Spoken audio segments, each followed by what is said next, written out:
All right, everyone, welcome back to LA class. And today we are going to continue on with our reading here of the Odyssey with today's section on the Sirens. The Sirens. I believe section 4 is what we're on. Make sure you have up your 12 steps of the hero journey because we will continue to fill that out as we go through. But first, let's take a look at our map here. Remember where we are. So we left off Circe's Island, or Aea, where Odysseus has to go back to, as he promised both Circe he would and his man. Remember that he speaks to the spirit of one of his men at Tiresias, at the land of the dead with Tiresias, and he promised to go back and bury this guy. So we start here, and the plan is to go through this little narrow strait here, and then make it home to Ithaca. But as we'll see, things never go as planned for poor Odysseus here. So we're starting off page, let's see here, 975 of your book, or page 26 of the PDF file.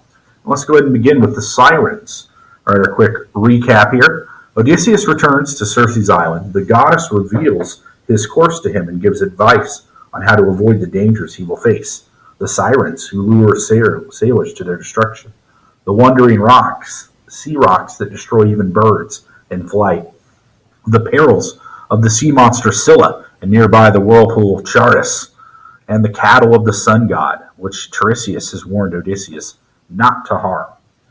So just kind of giving him a recap of what Tiresias essentially already told him, and she gives advice on how to avoid these dangers, as we'll see.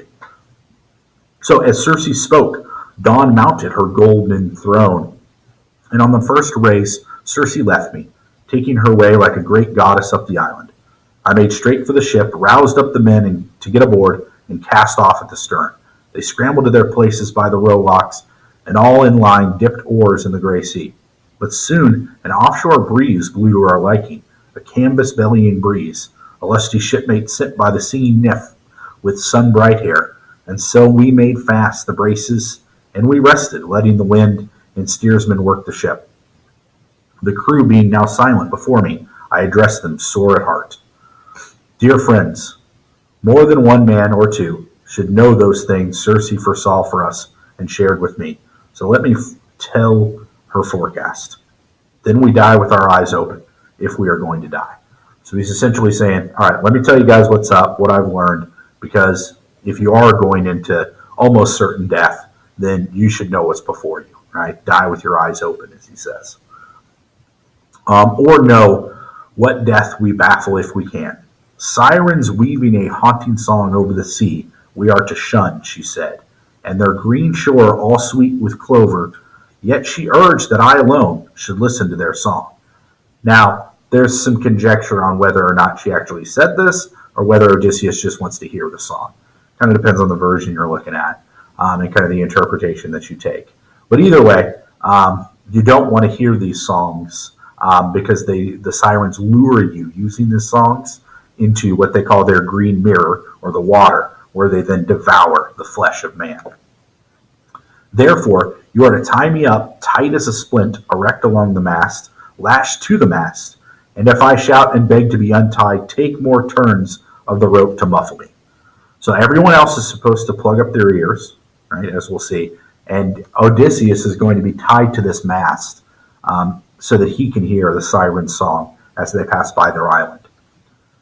I rather dwelt on this part of the forecast while the good ship made time bound outward down the wind for the strange island of the Sirens. All right. Then all at once the wind fell, and a calm came over all the sea as though some power lulled the swell. The crew were on their feet briskly to furl the sail and to stow it. Then each in place they poised the smooth oar blades and sent the white foam scuttling by. I carved a massive cake of beeswax into bits and rolled them in my hands until they softened. No long task, for a burning heat came down from Helios, lord of high noon.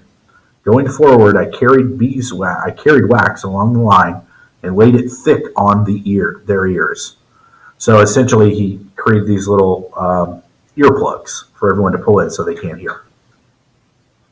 Then they tied me up, plump amidships, back to the mast, lashed to the mast, and took themselves again to rowing. So now Odysseus is tied up, but he can still hear, but no one else can hear. Soon as we came smartly within hailing distance, the two sirens, noting our fast ship, off their point, made ready, and they sang. So this next section is the siren song. This way, O turn your bows, Achaea's glory, as all the world allows, more and be merry. Sweet coupled airs we sing, no lonely seafarer holds clear of entering our green mirror. So, first off, notice the two sirens know who they are, right? Achaea's glory, right? They're great Greek warriors. So the two sirens know who these people are. Pleased by each purling note, like honey twining, from her throat and my throat, who lies a pining?